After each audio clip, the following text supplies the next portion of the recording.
जो उद्देश्य है पान समाज का आरक्षण का, तो हमारा गठबंधन उसी पार्टी से होगा जो पान समाज का आरक्षण देने की बात करेगा। बिहार में 3000 के लिए अगर रोजगार लेना हो तो उसके लिए भी लंबी लंबी लाइन लग जाती है। और जो लोग कल तक पान समाज को जानते भी नहीं थे, सोचते थे पान समाज की संख्या बहुत कम है, 83 लाख नहीं है, लेकिन जब हम लोग गांधी मैदान भर दिए तब उनको भी लग रहा है कि हम लोग हमारी जो संख्या है जो वो 1 करोड़ के भी ऊपर है पान समाज का। प्रशांत किशोर ऐसे राजनीतिक लोगों को लाते हैं जो भ्रष्टाचार में बिल्कुल है, तो उससे हम लोग क्या उम्मीद लगा सकते हैं। नोरमा ग्रुप, जो सोचता है वो करता है, आपके अपने सपनों का आशियाना। नमस्कार, आप देख रहे हैं भारत लाइव और मैं हूं यति आपके साथ। बिहार में विधानसभा का चुनाव करीब है, ऐसे में कई पार्टियां जो है इस बार नए प्रारूप के साथ तैयार हो रही हैं और इसमें एक पार्टी जो है वो बढ़ चढ़कर हिस्सेदारी लेती नजर आ रही है। और ऐसे में आज हम बात करेंगे इंडियन इनकलाब पार्टी से।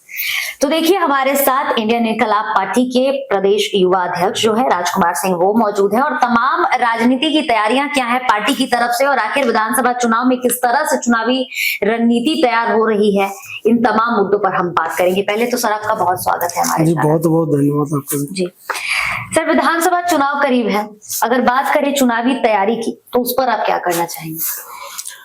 इस बार हमारी पार्टी भी 153 विधानसभा चुनाव विधानसभा पर तैयारी कर रही है।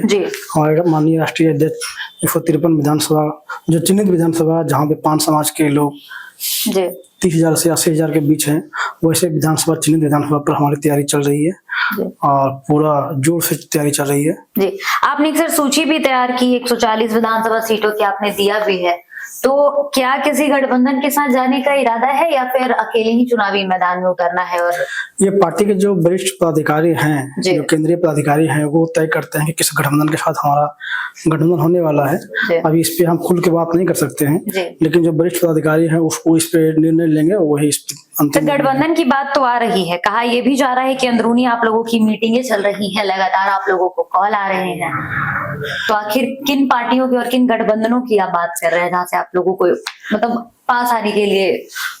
ऐसे हमारे किसी गठबंधन से भी कोई एक परफेक्ट बात नहीं हुई, लेकिन हमारा माननीय राष्ट्रीय अध्यक्ष का जो उद्देश्य है पान समाज का आरक्षण का, तो हमारा गठबंधन उसी पार्टी से होगा जो पान समाज का आरक्षण देने की बात करेगा, जो उस पर काम करने की बात करेगा। तो सबसे पहले जिसपे जब तक पान समाज का आरक्षण नहीं मिलेगा, जो पार्टी देने के लिए आश्वासन नहीं देगी या फिर उस पर बढ़ेगी नहीं, उस पार्टी से ही हमारा गठबंधन होगा। जो पार्टी तैयार होगी उसी से होगा, चाहे जो भी पार्टी हो। जी सर, चुनावी मुद्दों की अगर बात कर ले तो बिहार में चुनावी क्या मुद्दे हैं? आपके पार्टी का विजन क्या है, मतलब क्या विजन लेकर के आप जनता के बीच जाना चाह रहे हैं?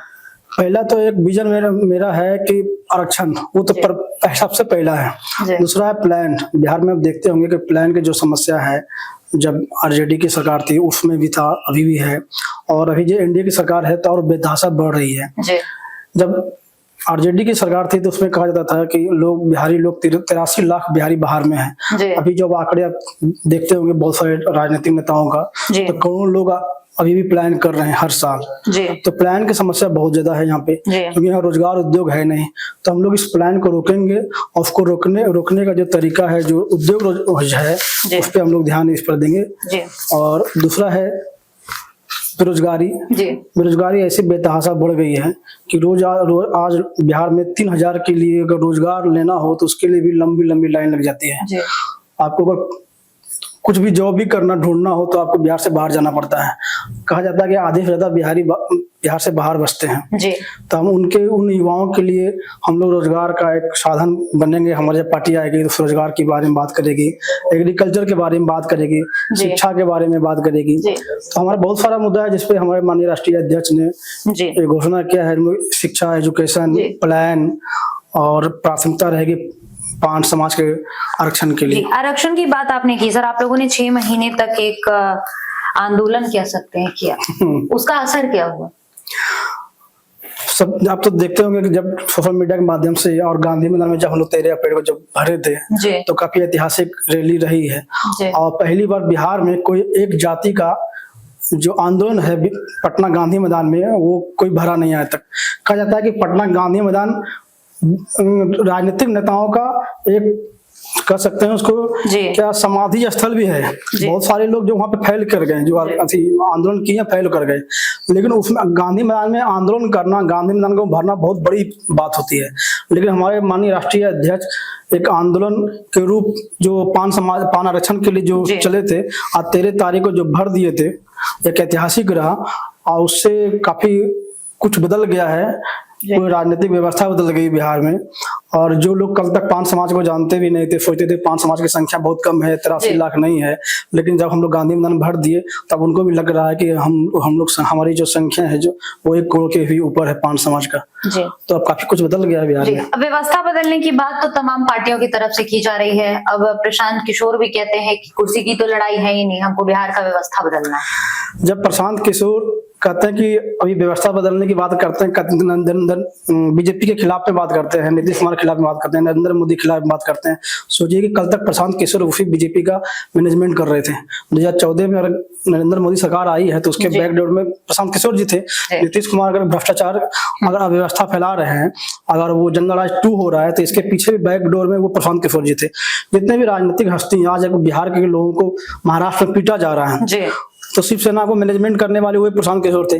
दूसरी पार्टी का वो मैनेजमेंट किए हैं और जो व्यवस्था ही फैली है, अगर वो कह रहे हैं कि बीजेपी को हटाओ, नीतीश को हटाओ, तो उस नीतीश को बीजेपी को यहाँ तक पहुंचाने में प्रशांत किशोर का अहम भूमिका है। तो जो प्रशांत किशोर ऐसे राजनीतिक लोगों को लाते हैं जो भ्रष्टाचार में बिल्कुल है, तो उससे हम लोग क्या उम्मीद लगा सकते हैं। फिर भी वो भी उसी तरह करेंगे जिस तरह से कर रहे हैं।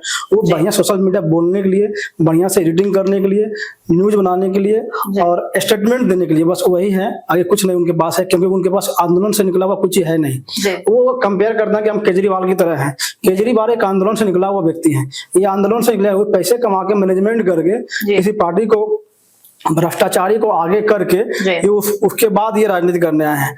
ये पेशेवर प्रोफेशनल क्या कहते हैं, बिजनेसमैन है। हमको लगता है कि ये पहले भी ये बिजनेस कर रहे थे और अभी भी ये बिजनेस ही कर रहे हैं। जी। यात्राएं तो आप लोग कर ही रहे हैं, जनता के बीच आप लोग जा रहे हैं, तो सबसे ज्यादा शिकायतों की अगर बात करें तो जनता आपसे संवाद कर रही होगी, संवादे भी आप लोग कर रहे हैं, तो क्या कुछ चीजें धरातल पर आप लोगों को सुनने के लिए मिली जहां तक अभी तक सरकार की नजर नहीं पहुंची? लेकिन सबसे बड़ी बच्ची है क्या कि सबसे मेन मुद्दा भी हम लोग जब जाते हैं तो हमारा भी आंदोलन जो हुआ था तो उसमें महिलाओं की भूमिका सबसे ज्यादा महत्वपूर्ण थी। अभी हम जहाँ भी जाते हैं तो महिलाओं की सबसे ज्यादा भागीदारी भी रहती है। तो एक चीज देखने को मिलता है कि जो आप देखते हैं माइक्रो फाइनेंस जो कंपनी है जो अलग अलग लोन दे रही है लोगों को, तो उसका जो कंडीशन है वो 24% का इंटरेस्ट रेट पे लोन देती है। तो लोग उसी से परेशान है।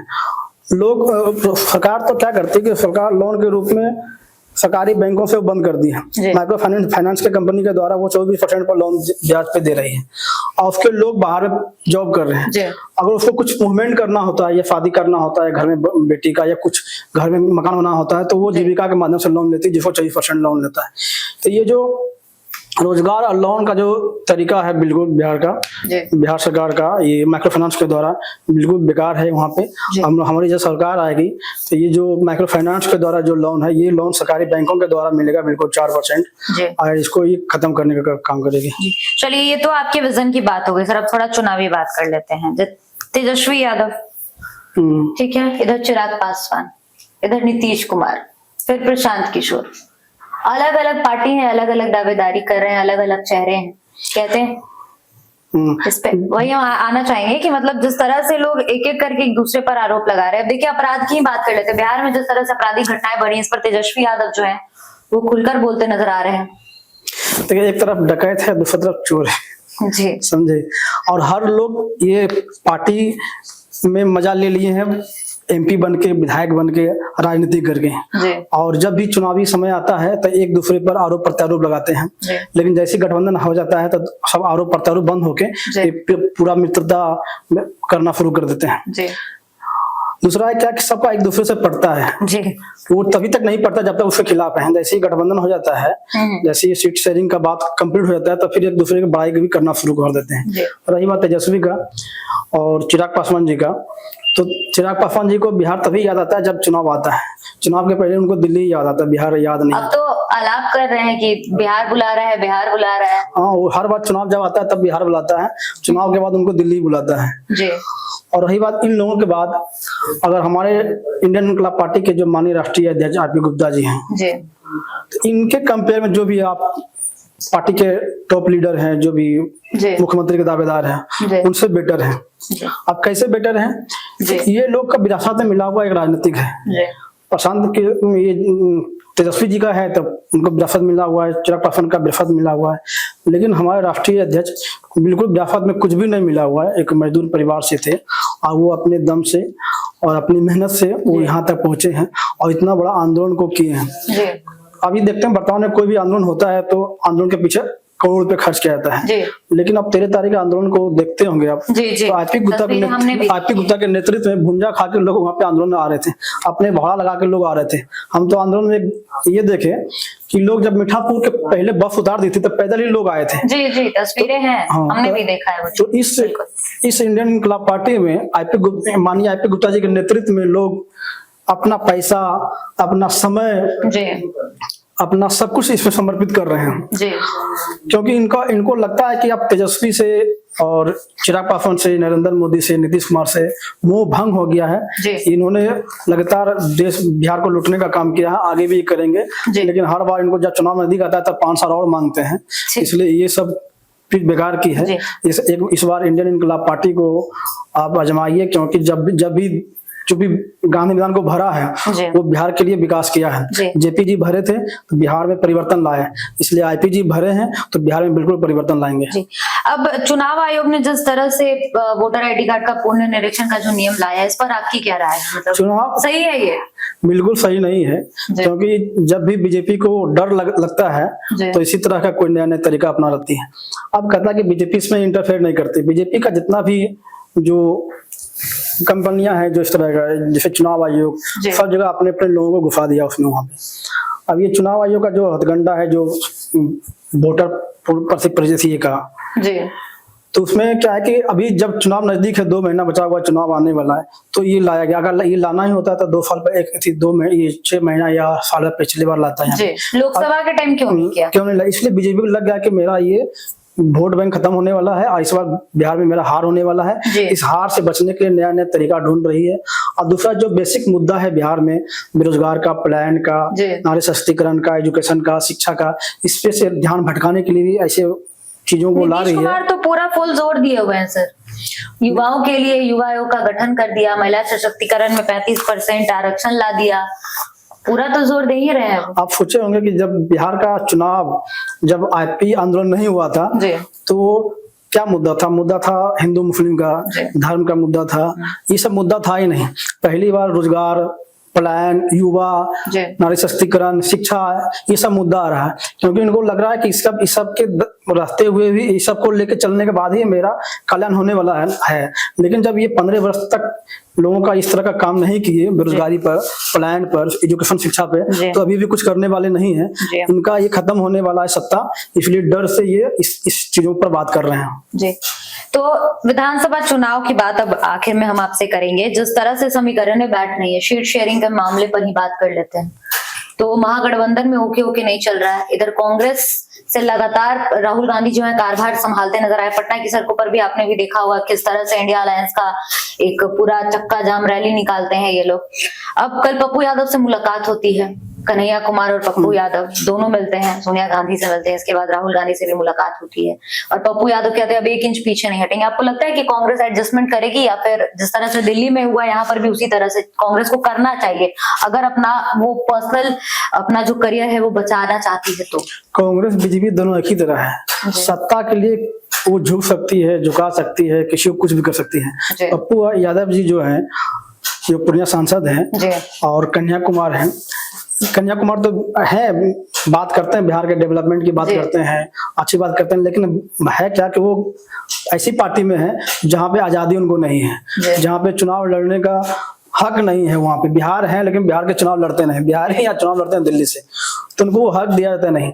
और वहाँ पे आजादी नहीं है। कांग्रेस में हो, बीजेपी में है, वो वहाँ पे लोकतंत्र की तरह, जिस तरह लोकतंत्र में लोगों को बोलने की आजादी है, उस तरह से जब पार्टी जो है बीजेपी, आरजेडी या कोई भी केंद्रीय पार्टी है बिहार की पार्टी, वो भी आजादी नहीं है।